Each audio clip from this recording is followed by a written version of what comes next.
Okey,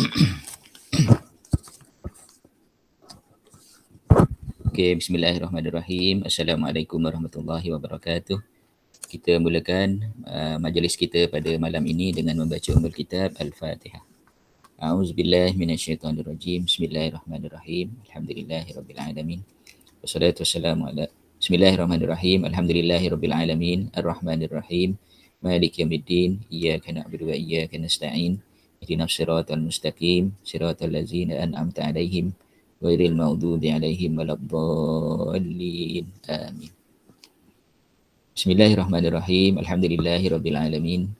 Wassalatu wassalamu ala sayyidina Muhammadin asyrafil anbiya'i wal mursalin wa ala alihi wa ashabihi ajmain. Rabbi shrah li sadri wa yassir li amri wa hlul 'uqdatam min lisani yafqahu qawli. Allahumma iftah 'alaina hikmataka wa anshur 'alaina min khazaini rahmatika ya arhamar rahimin. Pertama sekali, marilah kita sama-sama mengucapkan setinggi-tinggi syukur kita kepada Allah Subhanahu Wa Taala kerana dengan keizinan Allah Subhanahu Wa Taala pada malam ini kita dapat bersama sekali lagi dalam program Tazkirah Maghrib ya.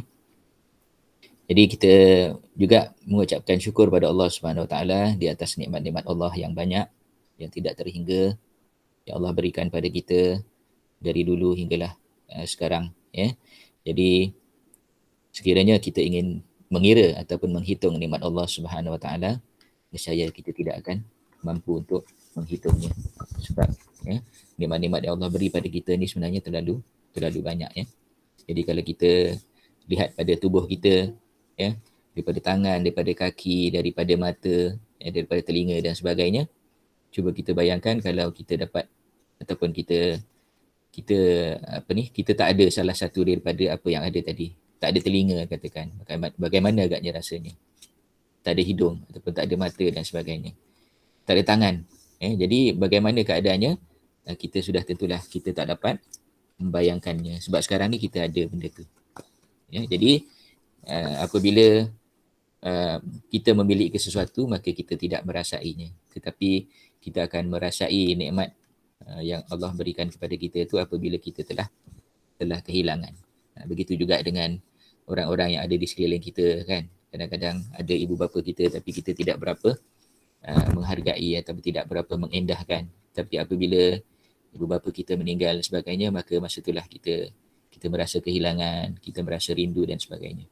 Jadi begitulah sifat kita sebagai manusia ni. Kita ni selalu kita lupa, tapi Allah sentiasa selalu mengingatkan kepada kita.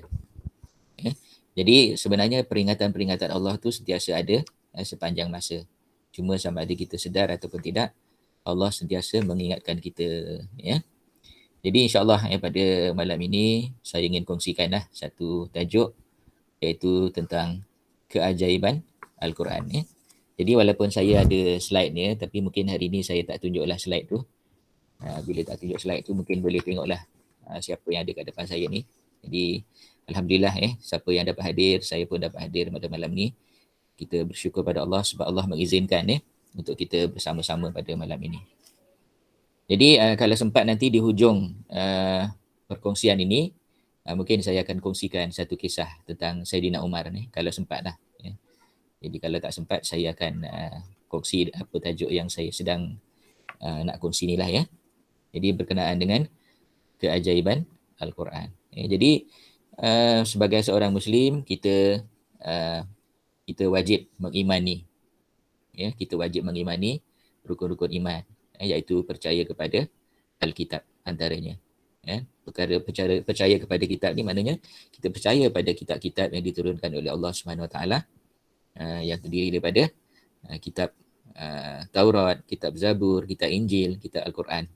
Jadi kitab yang Allah turunkan kepada Nabi kita, Nabi Muhammad SAW adalah kitab Al-Quran. Dan itu adalah kitab yang terakhir. Dan kitab Al-Quran ini adalah satu kitab yang dijamin oleh Allah Subhanahu Wa Taala dari segi ketulinan dia sehinggalah ke hari kiamat. Ya, sehinggalah ke hari kiamat. Jadi kitab-kitab yang lain tu mungkin telah tercemar dengan pindaan-pindaan dan sebagainya.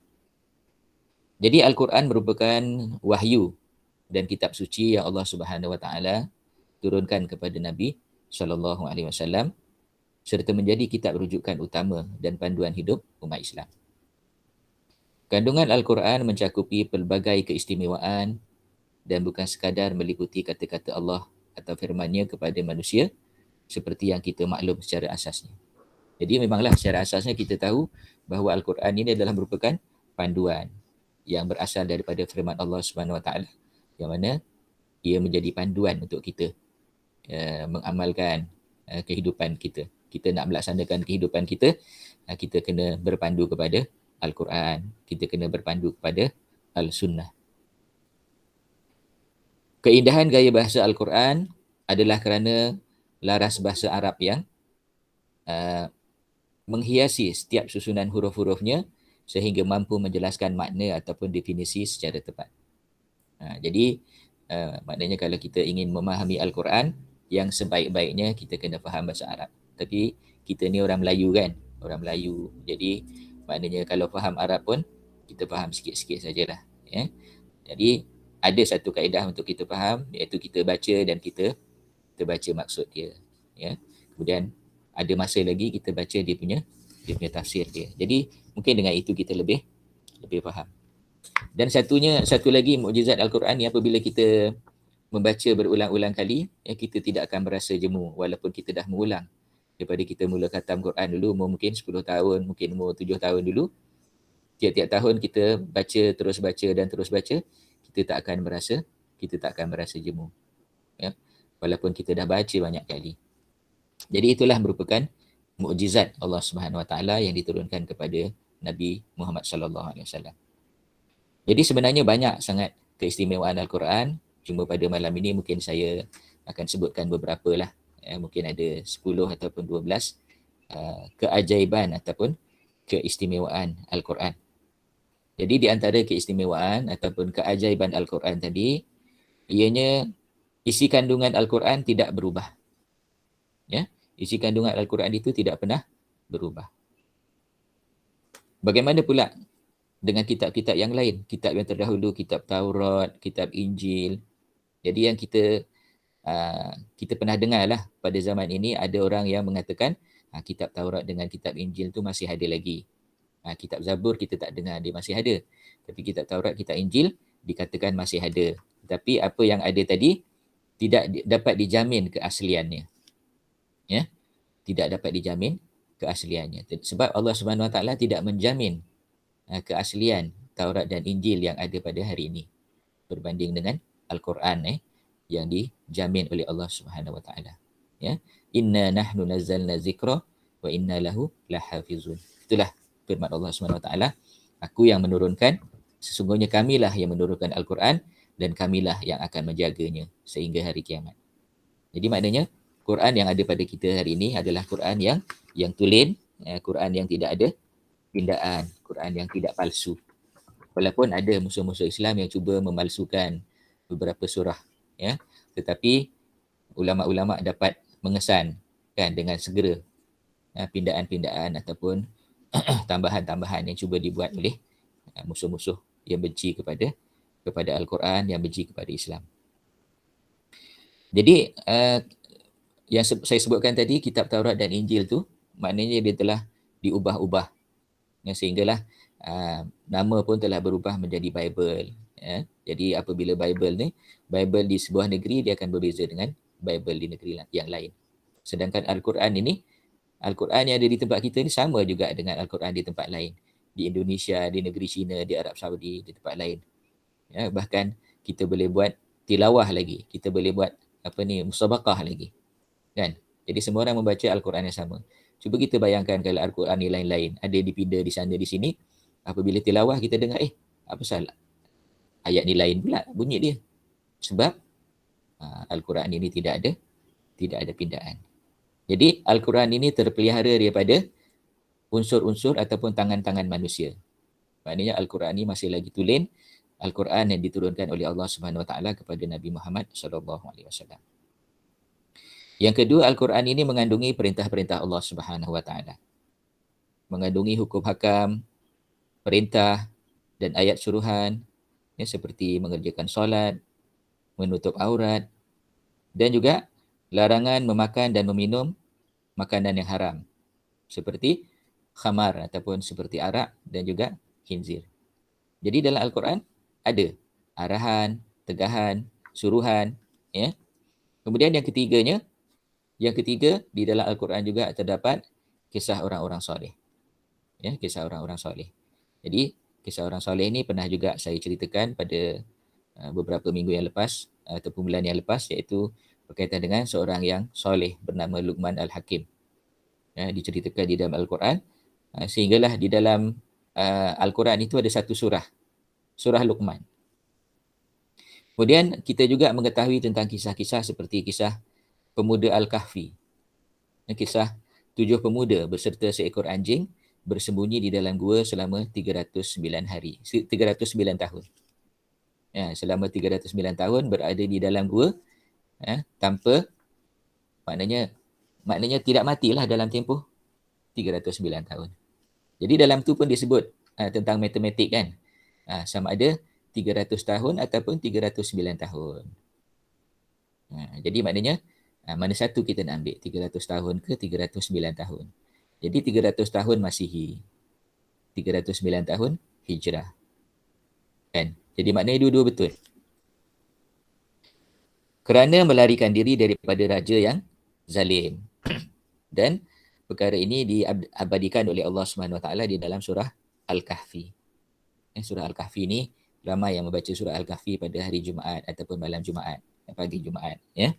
Membaca surah Al-Kahfi, dan baguslah kalau kita lihat makna surah Al-Kahfi tadi. Di dalam dia ada kisah tentang 7 pemuda dan seekor anjing yang digelar sebagai pemuda Al-Kahfi. Jadi mereka ini adalah orang-orang yang soleh yang terselamat daripada pemerintah yang zalim. Cuba kita bayangkan kalau kita boleh tertidur selama 300 tahun, bagaimana keadaannya. Tapi dengan kekuasaan Allah Subhanahu Wa Taala, tidak ada yang mustahil.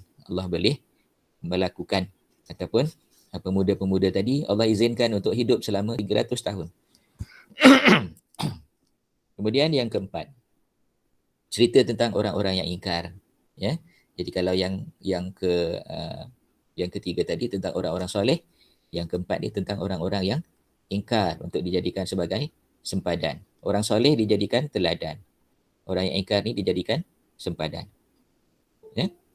Misalnya kisah kaum nelayan yang dilarang menangkap ikan pada hari Sabtu. Kan ini cerita Bani Israel, ya. Cerita Bani Israel ni orang yang dilarang untuk menangkap ikan pada hari Sabtu. Jadi bila sampai hari Sabtu saja ikan dia banyak. Jadi kalau kita lah yang berada pada zaman tersebut, mungkin kita pun menjadi antara golongan manusia yang ingkar. Sebab hari lain tak ada ikan, hari Sabtu banyak ikan. Tetapi dilarang menangkap ikan pada hari Sabtu. Jadi sebenarnya di sini Allah ingin menguji keimanan hamba dia. Adakah dia taat kepada Allah SWT ataupun tidak taat kepada Allah SWT. Ya? Sebab apa? Sebab hari Sabtu tu adalah hari beribadah. Jadi masa itulah ikan banyak keluar. Ya? Jadi begitulah. Ya? Boleh jadi itu adalah merupakan ujian daripada Allah SWT untuk menguji keimanan Bani Israel pada ketika itu. Jadi mereka ingkar sehinggalah Allah mengubah mereka menjadi kera. Dan kalau kita nak masuk UiTM tu, kena berhati-hatilah. Kalau naik motor, naik kereta, kena berhati-hati. Banyak kera. Saya pun tak pastilah yang kecil-kecil tu kera lah. Mungkin yang besar sikit itu monyet. Yang besar lagi tu mungkin beruk. Ya. Jadi ada dekat kampus kita lah. Siapa yang masuk kampus, ya, ada, dan kena berhati-hatilah. Okey. Jadi ada manusia yang ditukarkan menjadi kera, dan peristiwa ini boleh semak di dalam surah Al-A'raf ayat 166. Kisah bagaimana orang yang ingkar tadi Allah telah ubahkan menjadi kera. Tapi tak semualah, bukan semua yang ingkar kan. Okey. Kemudian yang kelima. Jadi yang kelima, kisah tentang kaum-kaum yang diazab. Ya, kisah tentang kaum-kaum yang diazab. Jadi ada juga kaum yang diazab. Contohnya kaum pengikut Nabi Lut. Ya, pengikut Nabi Lut iaitu kaum yang diazab dengan diterbalikkan negeri kerana mengamalkan LGBT. Jadi istilah sekarang ni LGBT. Ya, LGBT istilah sekarang ni. Iaitu hubungan songsang, ya. Hingga kan terdapat banyak lagi kisah kaum yang ingkar dicatatkan oleh Allah Subhanahu Wa Taala di dalam Al-Quran sebagai pengajaran. Jadi kaum Nabi Lut tu hanya satu kisah Lebih banyak lagi kisah Fir'aun. Bagaimana Fir'aun yang mengejar Nabi Musa sampai dekat tepi laut. Maka Nabi Musa pun memukulkan tongkatnya ke laut. Lalu terbelah. Dan Nabi Musa serta pengikutnya dapat melalui lautan tadi dengan jayanya. Kemudian dikejar oleh tentera Fir'aun. Jadi apabila Nabi Musa dan pengikutnya telah sampai ke seberang sana, Allah memerintahkan supaya Nabi Musa memukulkan tongkatnya ke laut. Maka tentera Fir'aun yang masih berada di tengah-tengah laut tenggelamlah bersama dengan Fir'aun sekali. Kan? Dan buktinya ada di Mesir kan. Fir'aun Ramses ke apa nama dia. Yang mana terdapat unsur-unsur garam pada mayat dia. Jadi itu bukti bahawa kisah-kisah ini yang diceritakan di dalam Al-Quran ada juga yang masih ada fizikal dia. Kemudian dalam Al-Quran juga ada surah-surah khusus untuk sebuah kisah. Contohnya kisah Nabi Yusuf, kisah Nabi Nuh, kisah apa lagi? Al-Quran merekodkan surah-surah khusus menceritakan riwayat atau perjuangan Nabi-Nabi seperti Nabi Yusuf di dalam surah Yusuf dan Nabi Nuh dalam surah Nuh. Banyak kisah-kisah Nabi. Ada nama surah yang lain. Tetapi yang khususnya bercerita tentang Nabi Nuh dan Nabi Yusuf di dalam surah yang dinamakan surah Nuh dan surah Yusuf. Selain daripada para anbiya, ada juga kisah wanita beriman seperti ibunda Nabi Isa alaihissalam, iaitu Maryam. Siti Maryam ni adalah manusia, seorang wanita yang mulia. Yang kisahnya dirakamkan oleh Allah Subhanahu Wa Taala di dalam surah Maryam. Kan? Jadi orang Kristian dia kata dia sayang kepada Nabi Isa, dia sayang kepada keluarga Nabi Isa, termasuklah Maryam. Tapi di dalam Bible ni tak ada cerita pasal Maryam sangat. Tetapi dalam Al-Quran ada cerita pasal Maryam. Jadi kalau kita bercerita dengan orang Kristian, mereka tak percaya dalam Al-Quran ada cerita pasal Nabi Isa, dalam Quran ada cerita pasal Siti Maryam. Sebab apa? Sebab kita ni Allah suruh kita supaya beriman kepada para rasul, bukan pada Nabi Muhammad SAW saja, pada para rasul. Termasuklah Nabi Isa alaihissalam, Nabi Musa alaihissalam, Nabi Ibrahim, Nabi Adam, Idris, Nuh dan sebagainya. Kemudian yang ketujuh kisah-kisah ghaib. Kisah-kisah ghaib ni termasuklah kisah tentang jin. Jadi dalam Al-Quran ada disebutkan tentang jin, makhluk ghaib yang disebutkan oleh Allah Subhanahu Wa Taala di dalam surah Al-Jin. Jadi manusia tidak dapat melihat jin, namun wajib meyakini kewujudan ciptaan Allah yang hidup di alam ghaib. Jadi ada perkara-perkara ghaib, ada alam ghaib.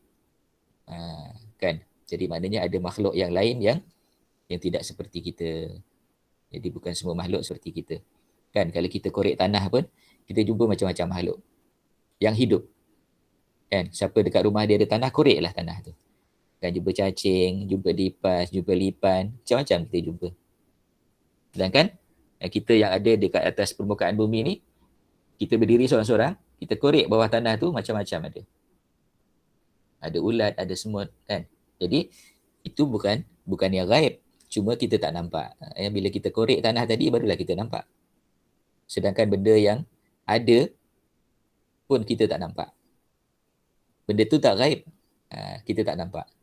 Apatah lagi benda-benda yang gaib, memang gaib. Benda-benda yang tidak nampak tu memanglah kita tak nampak, tetapi Allah nampak. Dan Allah suruh kita meyakini adanya benda-benda gaib ini. Hinggalah Allah menjelaskan di dalam surah Al-Jin tentang jin. Yang ke-8, pelajaran daripada kisah haiwan. Jadi banyak juga kisah haiwan di dalam Al-Quran. Antaranya adalah kisah laba-laba. Kisah laba-laba yang disebutkan dalam Al-Quran dalam surah Al-Ankabut ayat 41. Allah mengumpamakan penyembah-penyembah berhala yang menyembah selain kepada Allah seperti labah-labah yang membuat rumah untuk berlindung. Jadi kita cuba bayangkan rumah labah-labah ni. Kuat tak rumah labah-labah? Rumah labah-labah ni kan. Jadi cuma jaring-jaring saja kan. Jadi Allah menyebutkan, Allah memberikan perumpamaan orang yang menyembah selain daripada Allah Subhanahu Wa Taala adalah orang umpama laba-laba. Umpama laba-laba yang duduk di dalam rumah dia. Jadi rumah tadi tak kuat. Ya. Hakikat tempat perlindungan tersebut sangatlah lemah dan mudah roboh. Terdapat banyak lagi kisah haiwan yang dinukilkan di dalam Al-Quran. Ada kisah semut.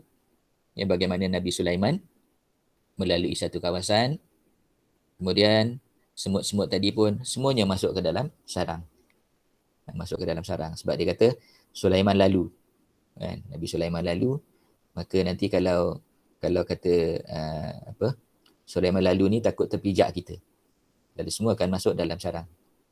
Tapi Nabi Sulaiman dengar apa yang dikatakan oleh semut tadi. Jadi Nabi Sulaiman ni adalah seorang Nabi yang mempunyai keistimewaan, yang boleh mendengar, ya, dan juga boleh memahami bahasa-bahasa haiwan dan juga binatang.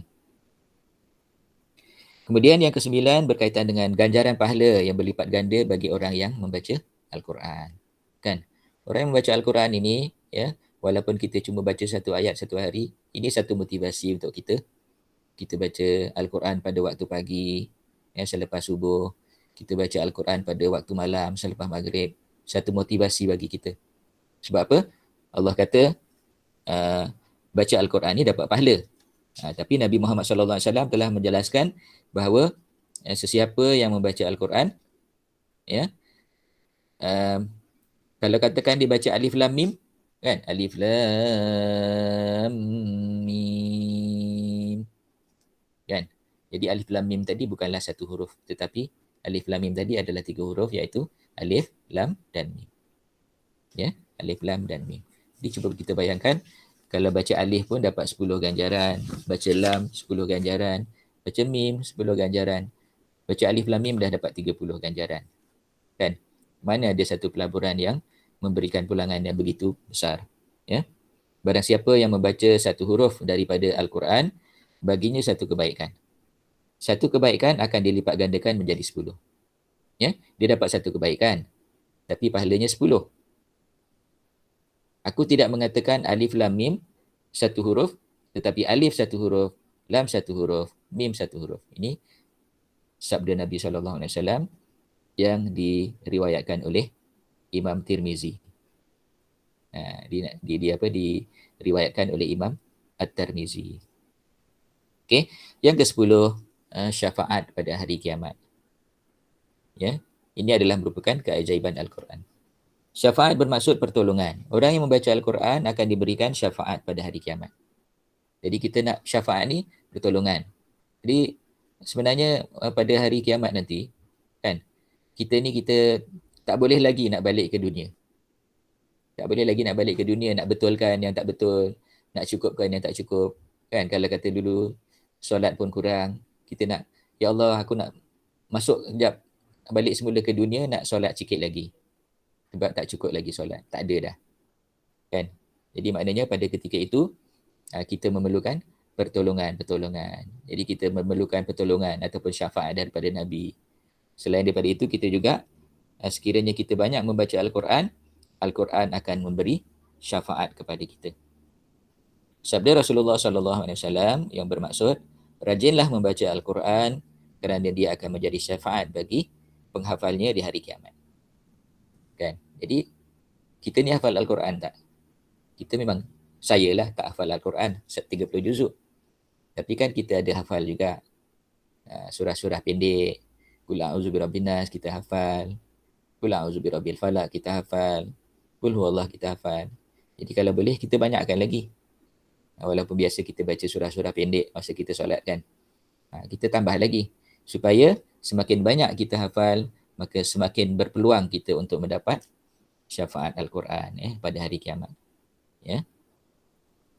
Kemudian yang ke-11, Al-Quran merupakan penawar bagi manusia.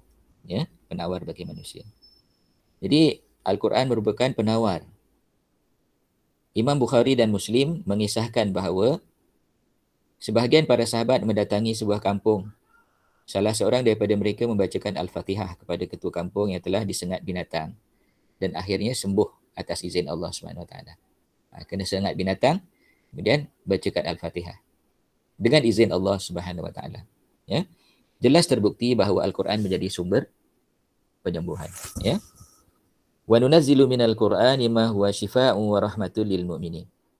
Dan kami turunkan dengan beransur-ansur Al-Quran, ayat-ayat suci yang menjadi ubat penawar dan rahmat bagi orang-orang yang beriman. Surah Al-Isra ayat 82. Kemudian yang ke-12, jadi ayat-ayat Al-Quran ni sebahagiannya boleh kita jadikan sebagai benteng ataupun pendinding, kan? Bukanlah kita nak jadikan dia tangkal, bukan. Ya, maknanya pendinding ataupun benteng kita daripada gangguan syaitan, kan? A'udzubillahi minasyaitonirrajim. Bismillahirrahmanirrahim. Qul a'udzu birabbin nas, kan? Qul a'udzu birabbil falaq. Lepas tu bila kita nak solat, kita baca Qul a'udzu birabbin nas. Kita baca Qul a'udzu birabbil falaq supaya kita ni terjauh daripada gangguan daripada syaitan. Syaitan ni bila kita solat je dia masuk dan mengganggu, jadikan kita lupa rakaat dan sebagainya. Ya. Jadi itulah beberapa perkara, ya. Jadi maknanya dalam sahih Muslim ada dijelaskan sebuah hadis yang bermaksud, janganlah kamu menjadikan rumah-rumah kamu sebagai kubur. Sesungguhnya syaitan lari daripada rumah yang dibacakan di dalamnya surah Al-Baqarah. Jadi kita biasakan baca surah Al-Baqarah supaya rumah kita ni, rumah kita tidak menjadi seperti kubur. Jadi kalau rumah kita seperti kubur, maka banyaklah syaitan-syaitan akan datang untuk masuk ke rumah kita, kan? Jadi kita banyakkan baca Al-Quran. Jadi mungkin sempat sikit saya nak cerita tentang Sayyidina Umar ni. Sayyidina Umar ni, semua orang tahu Sayyidina Umar, kan? Sayyidina Umar ni dia sebelum masuk Islam dia begitu kuat memusuhi Islam. Ya, begitu kuat memusuhi Islam. Jadi Umar ni selepas dia masuk Islam dia menceritakan satu peristiwa. Dia kata, pada suatu hari sebelum aku memeluk Islam, aku keluar menghalang Rasulullah daripada masuk masjid. Jadi dia keluar daripada rumah dia cuma nak halang Nabi daripada masuk Masjidil Haram. Aku berdiri di belakang. Dia kata, aku dapati bila aku sampai, Nabi dah sampai. Itu yang pertama. Kan? Dia nak menghalang Nabi daripada masuk, maknanya dia kena sampai dulu. Tapi bila dia sampai, Nabi dah sampai. Itu yang pertama. Kemudian dia masih lagi tak berpuas hati. Aku berdiri di belakangnya dan baginda memulakan solatnya. Selepas baca Al-Fatihah, dia baca surah Al-Haqqah.